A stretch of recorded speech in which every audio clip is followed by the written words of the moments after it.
CM హోదాలో ఎన్ని సంతకాలు పెట్టినా తొలి సంతకం ఇచ్చే కిక్కే వేరు. అందుకే ఎన్నికల ప్రచారంలో తన తొలి సంతకం మెగా డిఎస్సి పైనే పెడతానని హామీ ఇచ్చారు చంద్రబాబు. ముఖ్యమంత్రిగా ఈ రోజు బాధ్యతలు చేపట్టిన చంద్రబాబు మెగా డిఎస్సితో పాటు మరో 4 హామీల అమలుపైన తొలి సంతకాలు చేశారు. తద్వారా ఎన్నికల హామీల అమలుకు ముందడుగు వేశారు. మరి తొలి సంతకాలతో చంద్రబాబు చెప్పిన పంచతంత్రం ఏంటి? నారా చంద్రబాబు నాయుడు అనే నేను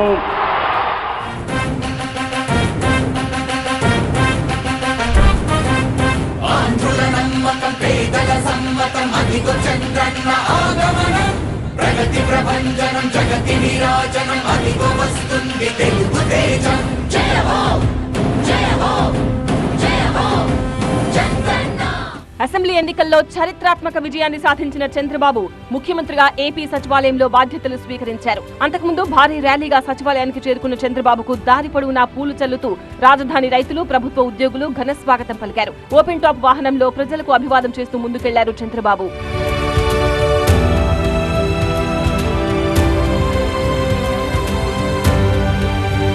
టీడీపీ అధికారంలోకి వస్తే మెగా డిఎస్సి వేస్తామని ఎన్నికల ప్రచారంలో హామీ ఇచ్చారు చంద్రబాబు. అన్నట్టుగానే ఆ ఫైల్ పైనే ముఖ్యమంత్రి హోదాలో తొలి సంతకం చేశారు. వైసీపీ ప్రభుత్వంలో ఇచ్చిన డిఎస్సిని సవరించి కొత్తగా ప్రకటన విడుదల చేయాల్సి ఉంది.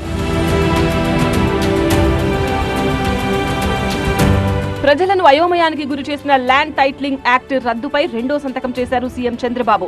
ప్రజల స్థిరాస్తులను కొట్టేయడానికి గత ప్రభుత్వం అత్యంత దుర్మార్గమైన ఈ చట్టాన్ని 2023 అక్టోబర్ 31న తీసుకొచ్చిందని ఎన్నికల ప్రచారంలో పదే పదే కూటమి పార్టీలు ఆరోపించాయి.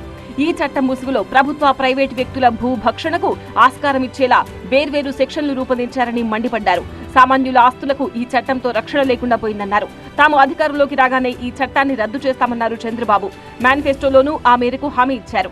జగన్ ఫోటో ముద్రించిన పాస్ పుస్తకాన్ని కూడా ఎన్నికల ప్రచారంలో చించివేసి ప్రజలకు భరోసా ఇచ్చారు.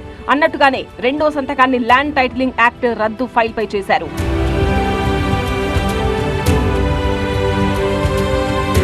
2014లో టీడీపీ అధికారంలోకి రాగానే 200 రూపాయలున్న వృద్ధుల పెన్షన్ ఏకంగా 5 రెట్లు పెంచి 1000 చేశారు. ఆ తర్వాత దాన్ని 2000కు పెంచారు. ఎన్నికల ప్రచారంలో వృద్ధుల పెన్షన్ 4000కు పెంచుతామని చంద్రబాబు హామీ ఇచ్చారు.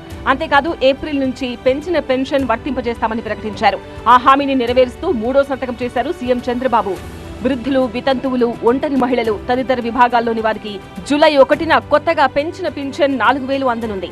అలాగే ఏప్రిల్, మే, జూన్ నెలలకు గాను 1000 రూపాయల చొప్పున పెరిగిన మొత్తం 3000 అందించనున్నారు.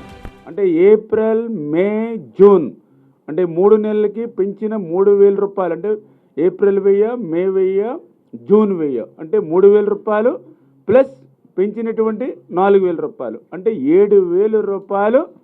రేపు జూలై 1వ తేదీన ఎన్డీఏ మన ప్రభుత్వం వచ్చిన తర్వాత ఈ ఆంధ్రప్రదేశ్ రాష్ట్రంలో ఉన్నటువంటి ప్రతి వృద్ధుడు, ప్రతి వితంతువు కూడా మరి ఇంటి దగ్గరే మరి వాళ్ళు పింఛన్ అందుకునేటువంటి విధంగా, మరి దివ్యాంగులు అయితే 6000 రూపాయలు వాళ్ళకి పెంచినటువంటి పింఛన్ అందుకునేటువంటి విధంగా ఇవాళ మూడవ మరి సంతకం. గతంలో టీడీపీ ప్రభుత్వ హయాంలో ఏపీ వ్యాప్తంగా 183 అన్నా క్యాంటీన్లు ప్రారంభించారు. ఉదయం అల్పాహారం, మధ్యాహ్నం భోజనాన్ని 5 రూపాయలకే ఇందులో అందించారు. సగటున రోజుకు రాష్ట్ర వ్యాప్తంగా 2.5 లక్షల మంది అల్పాహారం, భోజనం తినేవారు. ఇందుకు అప్పటి ప్రభుత్వం సుమారు 31 కోట్ల రూపాయలు ఖర్చు చేసింది. అయితే వైసీపీ ప్రభుత్వం వచ్చాక అన్నా క్యాంటీన్లను నిలిపివేశారు.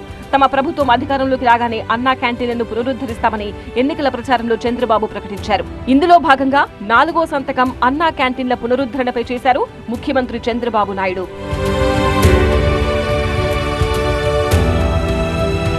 యువత ఉన్నత విద్యను అభ్యసించినా అందుకు తగ్గట్టు ఉద్యోగాలు రావడం లేదు.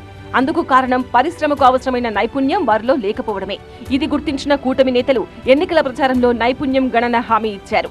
ప్రపంచవ్యాప్తంగా జరుగుతున్న అభివృద్ధి, ఏ రంగానికి ప్రాధాన్యం ఉంది, ఆ తరహా ఉద్యోగాలు పొందేందుకు ఎలాంటి నైపుణ్యాలు అవసరమో గుర్తించి వాటిని అందించనున్నారు. రాష్ట్రంలో నిరుద్యోగాన్ని తగ్గించేందుకు ఈ నైపుణ్య గణన ఉపయోగపడుతుంది. సీఎంగా చంద్రబాబు 5వ సంతకం స్కిల్ సెన్సెస్ పై చేశారు. ఇలా నైపుణ్యం గణన చేయడం దేశంలోనే తొలిసారి. దీని ద్వారా ఎవరిలో ఎలాంటి నైపుణ్యాలున్నాయన్నది తేల్చనున్నారు. ఇక ఎన్నికల్లో చంద్రబాబు హామీ ఇచ్చిన ఉచిత ఆర్టీసీ బస్సు ప్రయాణానికి మహిళలంతా ఆసక్తిగా ఎదురు చూస్తున్నారు. తెలంగాణలో ముందుగా ఈ హామీని అమలు చేసింది కాంగ్రెస్ ప్రభుత్వం. మరి ఈ ఫైల్ పై చంద్రబాబు ఎప్పుడు సంతకం పెడతారనేది ఆసక్తికరంగా మారింది.